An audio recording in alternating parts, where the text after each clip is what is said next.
With the current state of the creator economy and the possible TikTok ban, I feel like it's so important now more than ever to really vlog. And when it comes to YouTube, if you're looking for a sign to start your YouTube channel, this is your sign. Hi, my name is Anissa. Welcome back to my channel. In today's video, I'm sharing with you guys my experience with being consistent on YouTube for 6+ months. I'm going to share with you guys a couple of tips and tricks that helped me finally reach past the 1,000 subscriber mark, and also just little tips and tricks that I feel like I've learned throughout my YouTube journey so far this year. Without further ado, let's get right into today's video. First, let's do a quick little backstory of my journey. So I started YouTube back in 2017, but I was not consistent whatsoever. I posted like every now and then whenever I had like a quick travel trip I want to share on YouTube or a quick vlog here and there, but I was never posting consistently. Obviously, it's harder for you to grow. Like, you have to be really consistent. So I feel like this was the first year, 2024, is where I actually started being consistent and actually grew my YouTube channel. And I feel like I finally got to a place to where I've been so consistent this year that I've learned so much. And honestly, posting on YouTube has been one of the most challenging, but also most rewarding and fulfilling part of my creator journey. You have to be built different for YouTube, because TikTok is like one thing, Instagram is one thing. It's easier to have a quick turnaround, but when it comes to YouTube, like, that's when you know where the real people who have a passion for content creation is, because you have to be literally built different for this. Like, it's not for the weak. Okay, it's not. The first thing that I learned when it came to being consistent for 6 months is the importance of creating searchable content.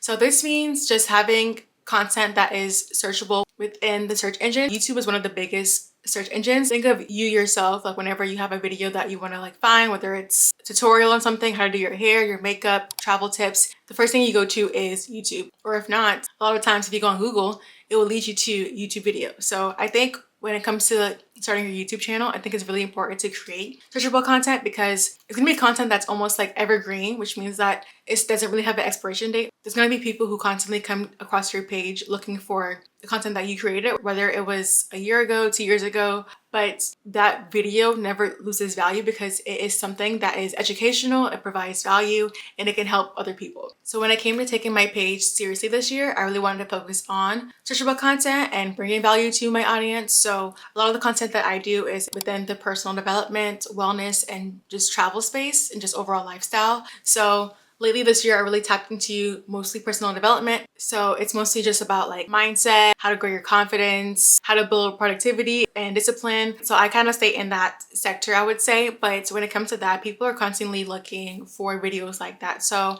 I think using keywords like what or how my videos of like how to do X, Y, and Z and what to do for X, Y, and Z, I think that really helps YouTube really categorize my video. That pushes it out to more people who are looking for that content, if that makes sense. I think creating searchable content is so important. I think it really helps define and establish you as a brand, or just helps familiarize your content with whoever is looking for it. The next thing that I learned when it came to being consistent for 6 months is that nobody really cares. Nobody cares about you when it comes to YouTube. I think when you create a lot of lifestyle videos, it's harder for people to kind of relate to you. This is kind of like a case-by-case scenario. I feel like there is some lifestyle creators who do start off doing vlogs and they're very successful at it. But I feel like for the majority, it's really important to give value to your videos more than just showing your lifestyle, because nobody knows who you are. They're not gonna watch your vlogs. They're not gonna really care to see what's going on in your life unless it's an experience that they really want to tap into. But for the most part, if someone doesn't really know who you are, they're gonna be less likely to watch your vlogs and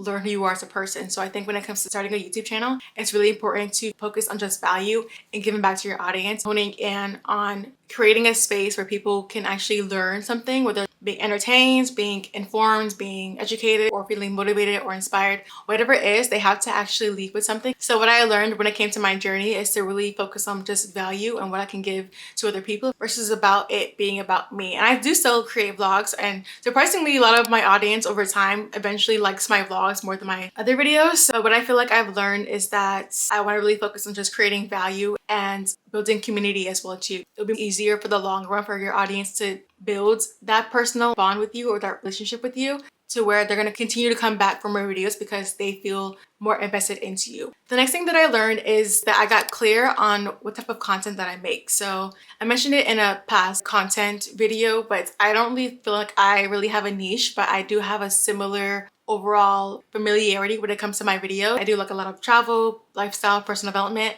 but all of those things kind of intertwine between each other if you watch my videos long enough. And I feel like when it comes to just a niche, I think it's more important to just layer your content versus just having one thing, because I feel like down the road, if you focus on just one particular topic that you're passionate about for however long, you're going to build a huge community around people who come to you for that topic. But as human beings, we obviously grow and we evolve. So if you get to a point where you want to expand and tap into different topics on your YouTube channel or different interests, it's going to be hard to have that majority of the audience follow you to that new space because you put such a strong impact on one particular thing. So I think having a mixture of different maybe content pillars, that way your audience gets to see you in different lights. They get to see you maybe through a few vlogs here and there, so they get to see more of your personality. I think you're more likely to have people who support you for the long run because they get to know who you are as a person. Another quick tidbit that I feel like I learned when it comes to layering your different content is just having consistent thumbnails and fonts, because if you are someone who dabbles in different types of content, I think it's important to have a familiar feel to your page. That way people know that whenever you post, person posted today because I'm familiar with their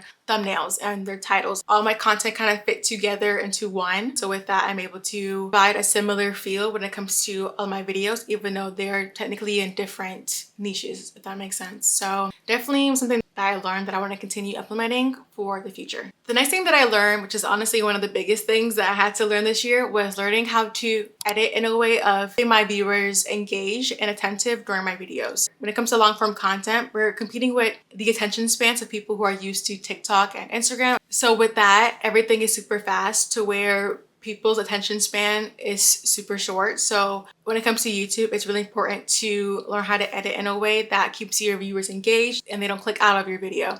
So with that, like I had to learn a lot of new editing skills. One thing I started implementing in my videos was having a hook for each of my talking head videos. So for example, this is a talking head video of me talking, sharing my experience or giving advice. So when it comes to that, I want to make sure that I'm hooking the viewer in from the beginning. Another thing that I learned is having clean transitions, having clean audio, and having a smooth kind of flow when it comes to storytelling and when it comes to just videos. Also just implementing B-roll, so having videos on the screen when I'm talking, that way people have things to look at when I'm talking for a video, that way they don't feel like they're just watching me the entire time. Also having a video get straight to the point, like not really beating around the bush, sharing with my viewers exactly what it is that they're getting from the video from the very beginning. Also learning how to create better thumbnails, which is like a big part of YouTube. Your packaging for your video is everything. Like you have to have good editing technique and skills to where the video is concise and it's clean and it's to the point. B-roll, keeping the viewer engaged and whatnot. But also you can have a perfect video altogether, but it means nothing if your thumbnail is trash, like point blank period. I feel like I learned what works for me and my channel. When it comes to just my talking head videos, I always go on Pinterest to find pictures for my background. So I would have a quick shot of me just speaking, and then I'll insert like some aesthetic pictures of the topic of the video that I'm talking about that gives off that vibe of what I'm trying to convey in this video. And that really helps it look visually appealing to where people can see it on their homepage and they want to click into it because it looks, put together. I think I heard this one person say that when it comes to videos, the gift of the video right here, but also you have to have the wrapping paper almost. You can make a really good gift, but if you put it in a cardboard box or a really like sloppy, not well wrapped, presentation, people are less likely to want to like open it, if that makes sense. So think of your thumbnail as the wrapping paper to your video. So you have the gift, the wrapping paper, but it all works together to really showcase the overall vibe of the video. The next thing that I learned, which I kind of already touched on earlier, but being consistent really does matter. Like when it comes to really building a community, I learned that it really takes just constantly showing up on the app regularly to where your viewers get used to seeing you on their page. That way they don't forget about you. There's a million creators on here. It's easy to be forgotten about if you're not posting consistently and showing up at least once a week on the platform. But also being consistent